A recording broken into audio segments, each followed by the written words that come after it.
Happy Thursday, beautiful people! 6:10 naman umumba ako at nagmamadali tayong magluto ng almusal. Nakapag-marinate ako kahapon ng pork sa barbecue sauce at habang nakasalang yan ay nag-update na tayo ng kalendaryo at ayan na nga si JJ, antok na antok pa rin. Pagkatapos ka nating mag-update ng kalendaryo ay bumalik na tayo sa kusina. Meron tayong natirang chop suey na niluto ni Daddy at ang chicken skin nga ay isinalang ko na sa air fryer para gawing chicharon. Bising-busy na naman ang inyong mama ngayong umaga dahil si daddy nga ay sobrang allergies.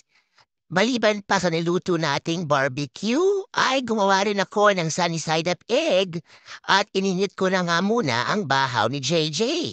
Isang pirasong itlog lang ang binigay ko sa kanya at nagsalang pa nga tayo ng para kay daddy at kay ate. Nagpakulo na din tayo ng tubig at isinalin ko na nga ang 3-in-1 coffee ni daddy sa kanyang water bottle. Dahil busy nga ang kanyang araw ay pinagbaon ko rin siya ng kanyang pananghalian na bologna sandwich. Para na naman tayong sinusi ang robot. Humingi pa nga si Bunso ng isang piraso pa ng sunny side up egg dahil paborito niya nga yan.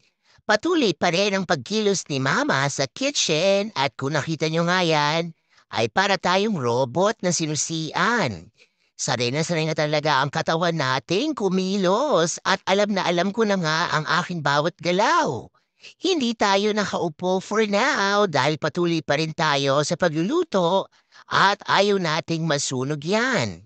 Tapos na nga ang sunny side up egg ni Daddy at inaantay na nga niya ang ating nilulutong pork barbecue.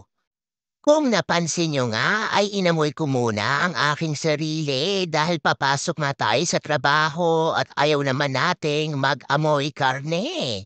Nandiyan na nga si Daddy at uminom na muna siya ng kanyang gamot bago siya kumain. Tapos nang maluto ang ating minarinade na pork barbecue at tingnan niyo naman yan, talaga namang napakasarap. Nag-init na rin ako ng bahaw ni Daddy at tapos na nga rin kumain si Bunso. Pinagluto ko naman si ate ng kanyang sunny side up egg at yan niya ang kanyang almusal. Kumuha na nga si daddy ng kanyang kanin at binawasan niya nga yan dahil sobrang dami raw. At ayan na ang ating napakasarap na homemade pork barbecue at ito naman ang ating chicken skin chicharon.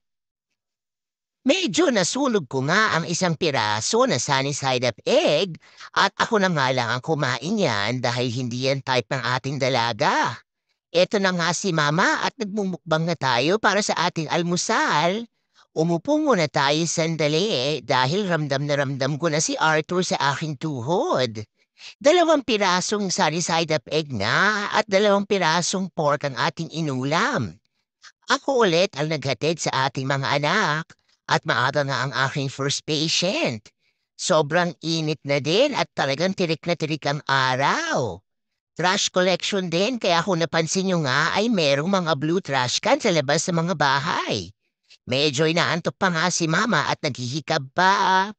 Dahil 3 lang ang ating pasyente ay maaga rin tayong nakauwi.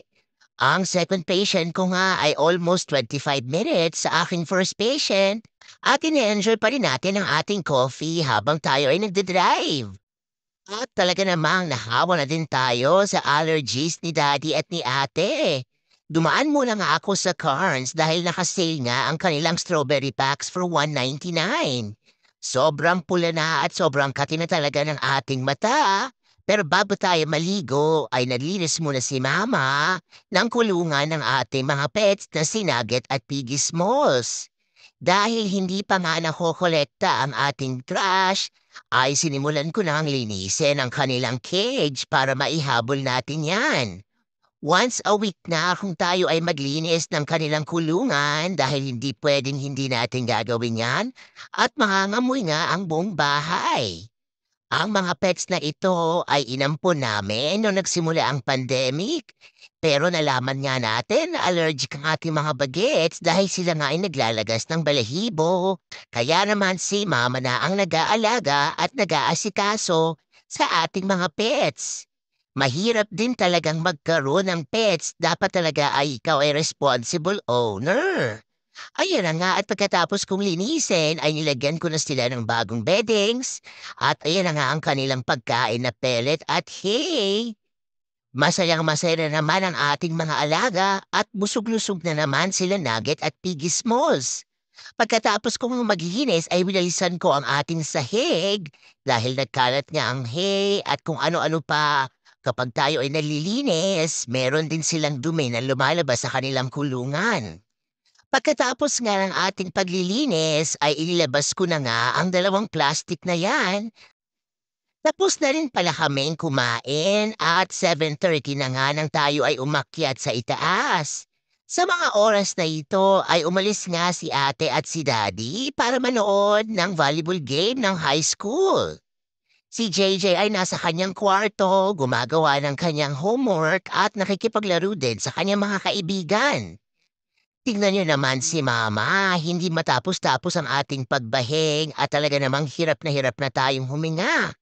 Hindi na rin ako kumain ng hapunan dahil wala akong gana. Uminom talaga ako ng Benadryl at medyo lutang na nga tayo sa mga oras na yan. Kumuha lang ako ng apple slices at eto na nga ang ating hapunan for tonight. Habang tayo ay nanonood ay patuloy pa rin ang ating pagbahing, edi wow siopaw. Isa na namang busy day ang napagtagumpayan ng inyong pamilya. Yan lang muna for today's video. Remember, every gising is a blessing. God bless everyone. Bye-bye!